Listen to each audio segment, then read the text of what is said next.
11 दिसंबर यानी कि कल है इस वर्ष की आखिरी बहुत ही ज़्यादा विशेष दिन और बहुत ही ज़्यादा विशेष तिथि, बहुत ही विशेष संयोग बन रहा है कल। और कल बहुत ही विशेष दिन है सोमवार का और तिथि है मासिक शिवरात्रि की, यानी कि इस वर्ष की आखिरी शिवरात्रि और वो भी पड़ रही है सोमवार को, यानी कि सोमवार की शिवरात्रि।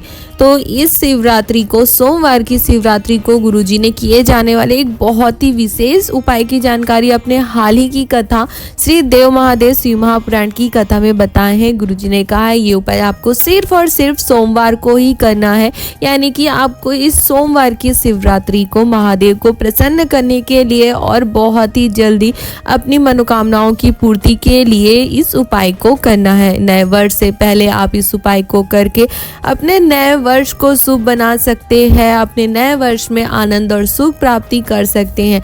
धन प्राप्ति, बीमारियों को दूर करने वाला, अपने मनोकामनाओं की पूर्ति वाला एक बहुत ही विशेष उपाय है। इस एक उपाय को करने से आपके जीवन के सारे दुख, तकलीफ, कष्ट दूर हो जाएंगे, आपकी सारी मनोकामनाएं पूरी हो जाएगी। तो गुरुजी ने कहा कि अगर आपके जीवन में आप बहुत ज्यादा हताश हो गए हो, जीवन में बहुत दुख ही चल रहा हो, तकलीफ चल रही हो, बीमारियां चल रही हो, बहुत सारे उपाय करने के बाद भी आपके जीवन में धन की समस्या बनी ही हो, पैसा आ ही नहीं रहा हो, घर में रुक ही नहीं रहा हो, तो आपको ये विशेष उपाय महादेव पर पूर्ण विश्वास करके, दृढ़ विश्वास करके करना है कि इस बार बाबा आपकी जरूर सुनेंगे। इस उपाय को करने के लिए आपको मात्र एक बेलपत्री और 7 चावल के साबुत दाने, यानी कि चावल टूटा हुआ नहीं होना चाहिए, आखा चावल होना चाहिए, और चंदन लेकर शिव जी के मंदिर जाना है।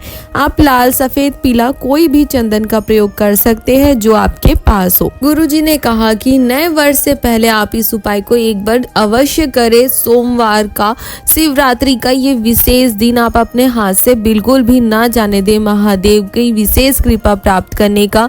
ऐसे ही सोमवार का दिन महादेव का दिन होता है, जिस दिन आप महादेव को जो भी मांगते हो महादेव आपको उसका फल देते हैं, आपको प्रदान करते हैं। और शिवरात्रि की विशेष तिथि पड़ रही है तो आपको इस उपाय को सोमवार की शिवरात्रि को, यानी कि कल करना ही है।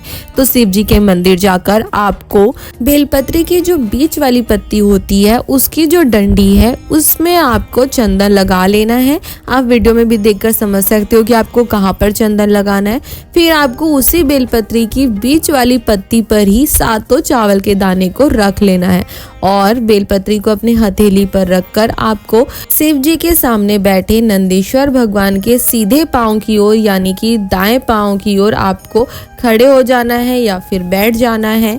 फिर आपको नंदी भगवान के कान में, सीधे कान में, दाएं कान में आपको अपनी कामना को, अपने दुखों को, कष्टों को महादेव को कहना है। महादेव से विनती करनी है कि बाबा मेरी समस्या को दूर करो, कष्टों को दूर करो। फिर अपनी कामना कहने के बाद, अपने दिल की बात महादेव से कहने के बाद आपको श्री शिवाय नमस्तुभ्यम बोलते हुए उस बेलपत्री को शिव जी के शिवलिंग के ऊपर समर्पित कर देना है। शिवलिंग के ऊपर जब आप बेलपत्री समर्पित करें तो बेलपत्री के डंडी वाले भाग का मुख जलाधारी की ओर होना चाहिए और उसे आपको बेलपत्री को उल्टा समर्पित करना है।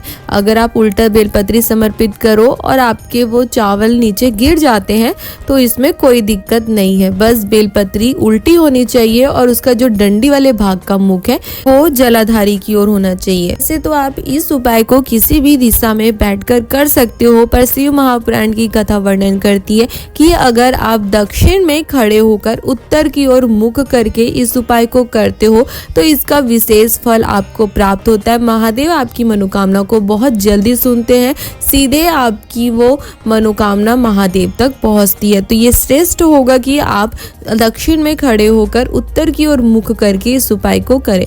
अब आपको मंदिर में समझना है कि उत्तर, पूर्व, दक्षिण, पश्चिम किधर है, कौन सी दिशा किधर है, तो आपको सिर्फ जलाधारी की विपरीत दिशा में खड़े हो जाना है और फिर वहां पर खड़े होके आपको ये उपाय करना है, क्योंकि हमेशा शिव जी के शिवलिंग की जो जलाधारी होती है उसकी दिशा उत्तर दिशा की ओर ही होती है। गुरुजी ने बताया कि आपको स्मरण रखना है कि आपको बेलपत्री को नंदीश्वर भगवान में स्पर्श नहीं कराना है, ना वहाँ पे समर्पित करना है। आपको बेलपत्री को अपने हाथ में रखकर नंदीश्वर भगवान के सीधे यानी कि दाएं कान में अपनी कामना कहकर शिव जी के शिवलिंग के ऊपर बेलपत्री समर्पित करनी है, और वो भी उल्टी बेलपत्री आपको समर्पित करनी है और उसकी डंडी जलाधारी की ओर होना चाहिए।